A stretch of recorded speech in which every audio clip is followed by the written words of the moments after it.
Ik vind het heel mooi dat we er echt bij stilstaan. Ik heb nog een oma van 96 en die hoor ik daar soms ook verhalen over vertellen. En dan denk ik, ja, we moeten er echt wel even bij stilstaan hoe belangrijk het is dat we kunnen genieten van de vrijheid. Op 4 mei staan we stil bij de slachtoffers van de Tweede Wereldoorlog. Dat doen we met het leggen van kransen en bloemstukken bij oorlogsmonumenten. Jessica uit Waterland-Kerkje maakt 20 van deze boeketten en kransen voor de herdenkingen. Onder andere is dat gemeente Sluis en andere dorpen die mij gevraagd hebben om daar stukken voor te maken. Ja? Ja, dat doe ik eigenlijk al een paar jaar. Ja. Okay. Meestal krijg ik gewoon een e-mail en dan staat erop van wil je stukken verzorgen voor bijvoorbeeld Hoofdplaat, bijvoorbeeld voor Ede. Zulke plaatsen die moeten dan voorzien worden van een mooi stuk. En dan ga ik daarmee aan de slag. Vooral voor rood met wit. En soms is dat gewoon dat het gemengd mag zijn. En bij een enkele met een krans vragen ze dan van wil je er een toefje rood in doen. Dus het moet dan echt aan een kant zitten bijvoorbeeld. En dan hebben ze daar denk ik een verhaal bij. En dan ga ik daar mee werken.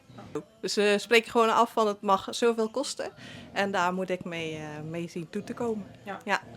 Nou kies ik altijd wel materiaal wat sterker is. Maar ja, kan je niet echt zeggen van nou ja, dat kan heel goed tegen de warmte of zo. Want het blijven levende materialen en daar kan je niet altijd iets aan doen. Maar ik kies wel materiaal dat ik denk, ja, dat moet wel echt een paar dagen mooi liggen ook. Want dat vind ik ook belangrijk, dat het daarna ook gewoon mooi ligt. Ja.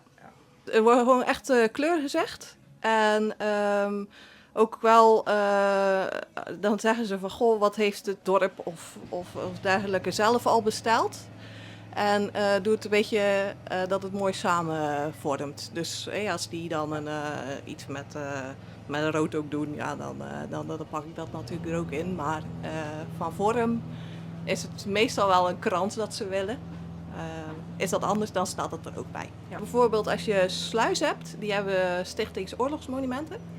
Nou, die zijn ieder jaar bij mij bestellen die iets. En die zijn gewoon op tijd, heel goed op tijd. En die geven dat echt al ver van tevoren aan.